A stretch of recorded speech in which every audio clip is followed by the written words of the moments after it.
Muy buenos días, hermanos. Dios les bendiga. Un placer estar con ustedes de nuevo compartiendo la palabra del Señor. Gracias por esta bendición de darme esta oportunidad de bendecirlos y también bendecir mi vida y la de mi familia. Así que bueno, vamos a considerar la segunda parte del mensaje. Lo prometido es deuda. Habíamos hablado en la primera parte de Jonás, el profeta Jonás. Capítulos 1 y 2. En esta oportunidad voy a considerar el capítulo 3 y 4. Pero antes vamos a hacer una breve recuerdo de lo que vimos la vez pasada. Vemos que Jonás, un profeta de Dios, con un empeño de desobedecer a Dios y no hacer su voluntad, se embarca en un crucero en el puerto de Jope a través del Mediterráneo. Cuando pensó que ya tenía resuelto todos los problemas, se desata una terrible tempestad en medio del mar. Y los marineros nos dan un ejemplo maravilloso de cómo la misericordia de Dios está también con los impíos, los no creyentes. Dice que buscaron la raíz del mal o de la tormenta y encontraron que Jonás era el padre de lo que estaban atravesando. Así que después de hablar con Jonás e interrogarlo, Jonás, usted sabe lo que le pidió: échenme al mar, quiero morirme. Y ellos no querían hacerlo, sin embargo lo echaron al mar. Y al mar lo tragó un gran pez, un cetáceo, una ballena. Y dice que allí en la ballena Jonás compuso un hermoso salmo. Bueno, lo cierto es que los marineros nos dan una enseñanza de misericordia, aún que supera el concepto de misericordia que tenía Jonás siendo un creyente. Se despojaron de todo lo que les pesaba. Así también nosotros tenemos que despojarnos de todo aquello que nos pesa y que nos impide seguir una relación íntima con Dios de acuerdo a su voluntad. En esta segunda parte entonces vamos a considerar, pero me gustaría antes leer brevemente el capítulo 2 de Jonás, porque esta oración de Jonás me parece una oración modelo y maravillosa.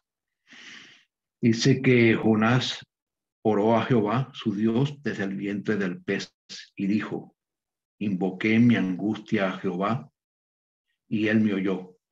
Desde el seno del Seol clamé y mi voz oíste. Me echaste de lo profundo en medio de los mares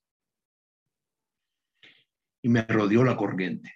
Todas tus ondas y tus olas pasaron sobre mí. Entonces dije: desechado soy de delante de tus ojos, mas aún veré tu santo templo.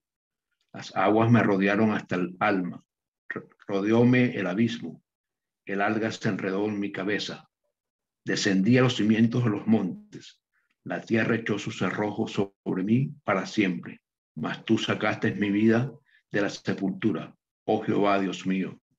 Cuando mi alma desfallecía en mí, me acordé de Jehová y mi oración llegó a tu santo templo. Cuando mi alma desfallecía en mí, me acordé del Señor y mi oración llegó a ti en tu santo templo. Muy bien, entonces vimos de Jope al crucero, del crucero a una tormenta, de la tormenta echado al mar, tragado por este cetáceo o la ballena, y la ballena lo vomita en una playa del Mediterráneo. Imagínense por un momento la condición física de Jonás a la orilla de la playa, después de haber estado 3 días en el vientre de un pez. ¿Se lo imaginan? Bueno, estaba más remojado que un pollo después que lo bañan. El pobre Jonás estaba allí a las orillas de la playa y de allí es rescatado y llevado al lugar donde había partido, a Jope. Y allí se restaura Jonás y pasan quizás algunos días o algunos meses. y Jonás como que se había olvidado de lo que había prometido en el vientre del pez. Jonás estuvo sometido a pruebas para poder obedecer el mandato de Dios. Naufragó, padeció en el vientre del pez, finalmente devuelto al sitio donde pudo ser rescatado y así volver al lugar de partida. En el vientre del pez, Jonás exclamó y compuso este hermoso salmo que acabamos de leer. Entonces, en medio de la angustia, me acordé del Señor, mi oración llegó a ti. Allí en el vientre del pez compuso este hermoso salmo. En medio de la adversidad hace una promesa: pagaré lo que prometí. Oiga bien, fíjese, pagaré lo que prometí.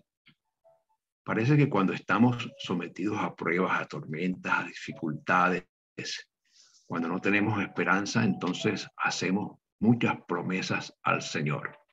Se nos hace fácil prometer a Dios obediencia y ofrecer muchas cosas durante las pruebas. Pero después que pasan, nos olvidamos de los compromisos contraídos. Es mejor no prometer y cumplir que prometer y no cumplir. Prometer para no cumplir es una insensatez y Dios no se complace en esto. Jonás fue devuelto a alguna playa del Mediterráneo y allí fue rescatado. Y ahora se propone cumplir lo que había prometido. Volver de donde había salido contra la voluntad de Dios y ahora dispuesto a obedecer. No muy convencido todavía de lo que pudiera hacer el Señor con Nínive. Jonás se dispone a recorrer todo Nínive para anunciar lo que Dios tenía determinado sobre esta ciudad, destruirla a causa de su maldad. El profeta Nahum describe a Nínive como una ciudad llena de fornicaciones, ramera de hermosa gracia, maestra de hechizos, seductora de naciones, sanguinaria, llena de rapiña, mentira, pilla, ladrona, seductora. Es un prototipo de la Gran Babilonia, madre de las rameras que describe Apocalipsis.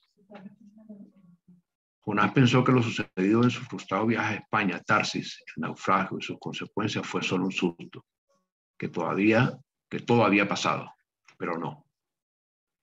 Dios lo llama por segunda vez y le recuerda que tiene que cumplir su misión de ir a Nínive y advertir al pueblo lo que le sobrevendría si no se convierten de sus malos caminos. Jonás obedece a Dios no muy satisfecho, pero va y proclama por toda la ciudad el mensaje de Dios. Aquí encontramos algo importante, que Dios siempre nos da una segunda oportunidad. Jonás tiene una segunda oportunidad. Nosotros también, Dios nos da segundas oportunidades. No nos deja frustrados sin esperanza en la orilla de una playa tirados. El Señor de las esperanzas nos da siempre nuevas oportunidades. Oportunidades que nunca deben perderse. Aprovechemos esa segunda oportunidad que Dios nos da y no incurramos en los mismos errores que incurrió Jonás en su vida, en la etapa de la vida anterior. Ahora Jonás está ante los ninivitas y está obedeciendo el mandato de Dios. Va por toda la ciudad predicando, anunciando lo que Dios le había dicho que le dijera a Nínive. Pero en esta ocasión, a pesar de su maldad, Nínive da un ejemplo de arrepentimiento a fin de agradar al Dios que anuncia a Jonás. Es curioso que una ciudad pagana, ajena a la vida de Dios, sin embargo, ahora asume una actitud realmente admirable y también que debemos imitar. Nínive escuchó la predicación, las consecuencias de su pecado y creyeron el mensaje. Empezando por el rey. Dice que se levantó de su silla, se despojó de su investidura de rey, se humilló delante del Dios de Jonás, descendió de su trono, se sentó sobre ceniza y se vistió de luto. Vemos qué ejemplo de humillación de este rey. Se quita la corona, se viste de luto, se quita su traje de honor, se viste de luto, se arrodilla, se baja de su trono, se arrodilla y comienza a pedirle perdón a Dios por toda la condición en la que está Nínive. Pero el rey no solamente da su ejemplo, sino que convoca a todos sus súbditos para que hicieran lo mismo, humillarse ante el Dios de Jonás, convertirse de sus malos caminos y clamar fuertemente a Dios. y lo hacen con todo el corazón. Dice que se abstuvieron de alimentos y de agua. El rey, todo el pueblo, y como si esto fuera poco, también todos los animales. De manera que Nínive en ese día estaba totalmente entregado a Dios. Pero no fue una expresión externa únicamente de un ayuno, de una cara aparente de piedad, sino que dijeron, vamos a dejar nuestros malos caminos y volvámonos al Dios de Jonás. Dios, al ver la humillación del rey de todos los ninivitas, pasó el juicio que tenía predeterminado contra Nínive, una lección de arrepentimiento. Lo más importante, se arrepintieron de su maldad, se despojaron de todo peso y del pecado que practicaban y se volvieron a Dios. Aquí me detengo un poquito porque acuérdense que los marineros, cuando estaban en la tempestad, se despojaron de todos aquellos enseres que pesaban y que dificultaban la navegación. En esta oportunidad, los ninivitas se despojan de todas aquellas conductas que Dios no le agrada. Por eso es que las Escrituras dicen, despojaos pues del viejo hombre, que está viciado conforme a sus vicios, y vestidos del nuevo hombre. Tenemos que despojarnos definitivamente de todo aquello, del peso y del pecado que nos asedia. No basta únicamente un ayuno exterior, sino que tenemos que ayunar nuestro corazón de todo aquello que a Dios no le agrada, abstenernos de todo mal. Y la lección aprendida aquí es que un corazón compungido, sincero y humillado, Dios no menosprecia, así sea del peor de los impíos. Antes le alcanza con su misericordia y aparta de él su juicio. Dios de las misericordias, cuán grandes son tus misericordias, cuán grande es tu bondad hacia nosotros. Cristo nos perdonó aun siendo lo que éramos, no importándole nuestra condición. Él nos llamó, nos humillamos ante su presencia y nos hizo sus hijos. Pero fíjese lo siguiente, ante esta actitud del pueblo de los ninivitas, el profeta Jonás, el hombre de Dios, el consagrado por Dios, se rebela contra esta actitud. Él no esperaba que los ninivitas asumieran esta nueva conducta, le extrañó. Mientras Jonás estaba muy contrariado y sorprendido por la actitud del rey y los ninivitas, él había anunciado la decisión de Dios, Jonás ha anunciado la decisión de Dios de aplazar su juicio siempre que el pueblo se apartase de sus malos caminos, pero Jonás no lo creía. ¿Por qué? Jonás, al ver la actitud del pueblo, se aleja de Nínive y desde lejos espera el juicio de Dios, pero nada acontece. Entonces dice para sí, lo sabía, yo lo sabía, que Dios los iba a perdonar. Quizás Jonás allá en las afueras de Nínive esperaba un terremoto, fuego que descendiera sobre sus impíos, un volcán como el que estamos viendo ahora quemando a toda la gente, pero no, el Dios de las misericordias estaba allí dispuesto a perdonar y por encima de la condición de profeta de Jonás, su prestigio, su honor, su posición, él pensaba que había quedado mal parado porque él había anunciado juicio y ahora Dios no hace absolutamente nada, sino que tiene misericordia de este pueblo. Se niega a aceptar la misericordia para otros, pero para él, encantado de la vida, porque nosotros nos merecemos la misericordia, los demás que se mueran. Así es la condición humana. Jonás dice, prefiero el castigo de los malos antes que mi orgullo de creyente o ministro quede pisoteado. Así molesto con Dios, apesadumbrado en extremo, se refugia a las afueras de Nínive, creyendo que allí, de lejos, vería el juicio contra la ciudad de Nínive. Y fíjense lo que al estado en que llega Jonás. Jonás desde lejos dice, si no le quitas la vida a ellos, quítamela a mí, porque yo no soporto esto, que tú hayas perdonado a este pueblo. Así literalmente es lo que pensaba Jonás. Qué orgullo, quítame la vida. Jonás como que estaba en un estado medio depresivo porque le encantaba, en el barco dijo, prefiero morirme. Y aquí de nuevo dice, quítame la vida. Jonás representa el legalismo religioso y la intolerancia a los que no son como somos nosotros o como era él.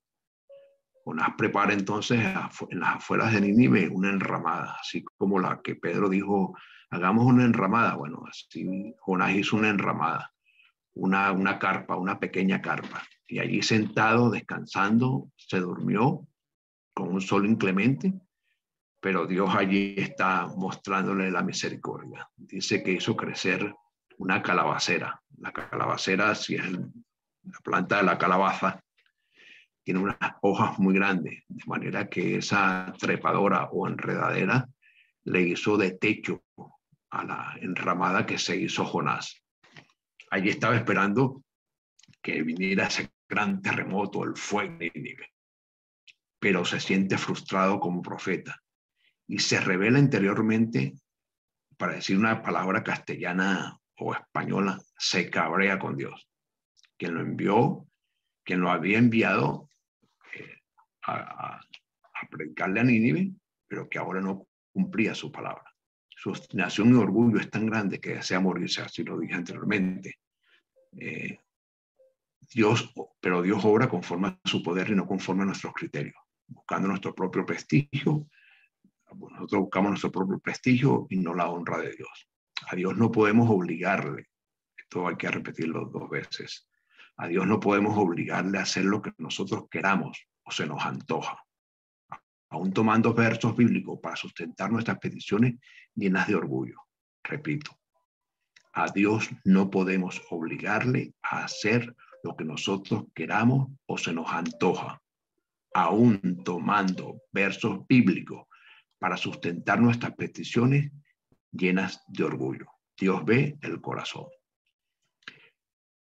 Dios entonces da un ejemplo, toma la calabacera como ejemplo. Mientras Jonás duerme, Dios prepara una calabacera que creció súbitamente en el lugar donde Jonás esperaba el juicio, dándole sombra al enojado Jonás.